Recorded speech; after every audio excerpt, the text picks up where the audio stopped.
Welcome to the College Investor Audio Show, where we talk about the biggest issues impacting millennial money, from student loan debt to side hustles to building wealth. We will show you how to get out of debt so that you can build real wealth for the future. All right, so imagine this.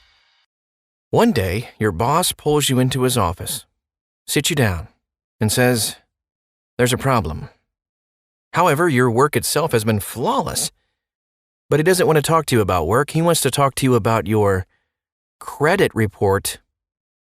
Today, 8 freaky ways that student loans can get you fired. You see, when you were hired, you agreed to let your employer run your credit report, maybe unknowingly, simply signing a form in your hiring packet. And now, for whatever reason, your boss lets you know that HR has concerns about your debt. Suddenly, you go from star employee to looking for a job. You already know that student loans suck. It's a fact of life. But did you know that your student loan debt can get you fired? It's happened, and here are 8 reasons why and what you can do to prevent it. If you're not quite sure where to start or what to do, consider hiring a CFA to help you with your student loans. We highly recommend the Student Loan Planner to help you put together a solid financial plan for your student loan debt. You can see a link to the Student Loan Planner at thecollegeinvestor.com. Here's reason number 1 you could be fired for student loan debt. You're distracted by your debt. This is a tough one because it's totally subjective. Your employer could have concerns that you're distracted and unproductive because of your student loan debt. Your employer could fear that your debt payments are not manageable, and that will put pressure on you while working. If you're getting calls, emails, or even letters about your debt arriving at your workplace, this could be the nail in the coffin. Beyond your student loans and credit score alone, the bottom line is that you need to keep your student loan debt out of your workplace, or else you could be fired. Reason number 2, you're viewed as unreliable. The sad fact is, many people view large amounts of debt as a character flaw. Your boss may think, well, you can't handle your finances, so you probably can't handle a job. It doesn't matter that you took on this debt to go to school and better yourself. Many employers check credit scores during the hiring process, and having a lot of debt, including student loan debt, could lead you to not even getting the job. But a lot of companies have a little lag time before this is even discovered.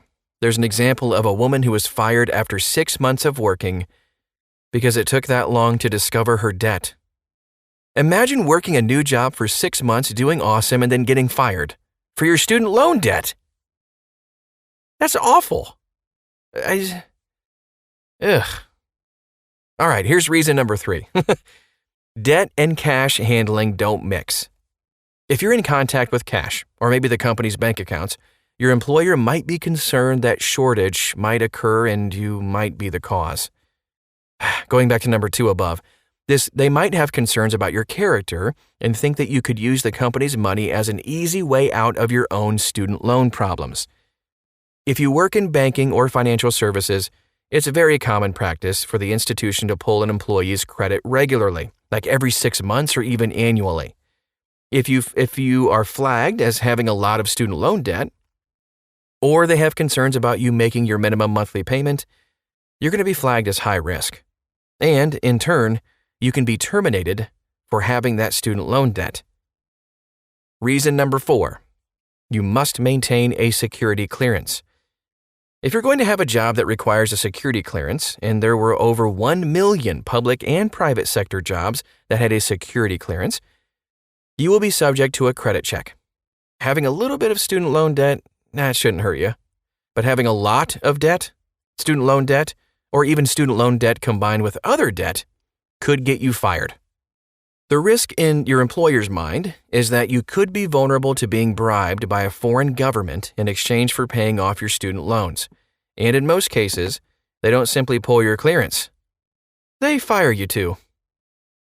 Reason number 5, your employment contract says you must maintain good credit. Many companies use employment contracts when hiring. Buried somewhere in the fine print on many of these contracts are phrases like, the employee must maintain a good credit rating or higher. It's very vague. but it also gives employers reasonable cause to fire an employee if they have student loan debt. It's important to note that simply having student loans isn't the issue, but having too much student loan debt can be. If your debt-to-income ratio is over 50%, your employer might be concerned, and depending on your contract, you could be terminated. Here's reason number 6. Workplace rules require you to maintain good credit. Kinda goes along with number 5, but if you work in a low-wage job, you may not have an employment contract. You'll probably have some workplace rules or an employee handbook. This is equivalent to having an actual contract, and you are obliged to follow these rules, even if you didn't sign a specific contract stating you would. It's part of the terms of being employed there. In this case, if the workplace rules state that you must maintain good credit, you can also be terminated for having student loan debt and other credit problems, of course. In number 7, you're causing a loss to your company. As crazy as it sounds, you can be fired for causing a loss to your company if you work in financial services. For example, if you work for a bank that issued your student loans and you don't pay them back, you're causing your employer a loss, and you can be fired for it. While not very common at all, not paying your student loans back to your employer is the equivalent of stealing from them. And employers have fired employees for this very thing. And if getting fired wasn't bad enough, chances are that your employer will still come after you as a creditor. All right, so here is reason number 8 and our last one today. You're getting your wages garnished. If you're getting your wages garnished due to your student loan debt, you can be fired as well. However, you can't be fired simply for having one wage garnishment. That's illegal. But if you have 2 or more garnishments, you can be fired. So, if multiple student loan lenders are garnishing your wages, you could definitely lose your job. Or, if you have one student loan lender and another creditor garnishing your wages, you can also lose your job. Here's what the law says an employer can do on requiring a credit check. Under the Fair Credit Reporting Act, an employer can require an employee to submit to a credit check. To conduct a credit check, the employer needs that employee's express written permission. However, most employers simply do this when hiring a new employee and include an opt-out checkbox on the massive employment forms they make you sign on your first day. However, it is perfectly legal to terminate an employee who does not submit to a credit check. In most places, it's similar to refusing to take a drug test. You should know what's on this credit check. Track your credit for free at Credit Karma or pull your credit report annually at annualcreditreport.com. That's free too. On the outcome of a credit check, this completely depends on your employment contract. But if your employment contract states that your employment is contingent on maintaining good credit, your employer can fire you for your student loan debt. However, if you don't have an employment contract, as in the case of many low-wage jobs, you need to see your employee handbook or workplace rules. Similar to an employment contract, if there are rules requiring you maintain good credit, you can be terminated. Finally, if there are legitimately no rules in the workplace governing credit scores and credit reports, then the United States law applies. United States Code, Chapter 11, states that it is illegal for an employer to terminate an employee on solely the basis of bad credit or bankruptcy. This is the same code that governs bankruptcy law. But it doesn't apply if an employment contract or workplace rule states otherwise. So it still depends. On wage garnishments, the Consumer Credit Protect Act states that an employer cannot terminate an employee due to one wage garnishment. However, it is legal to terminate an employee due to more than one wage garnishment.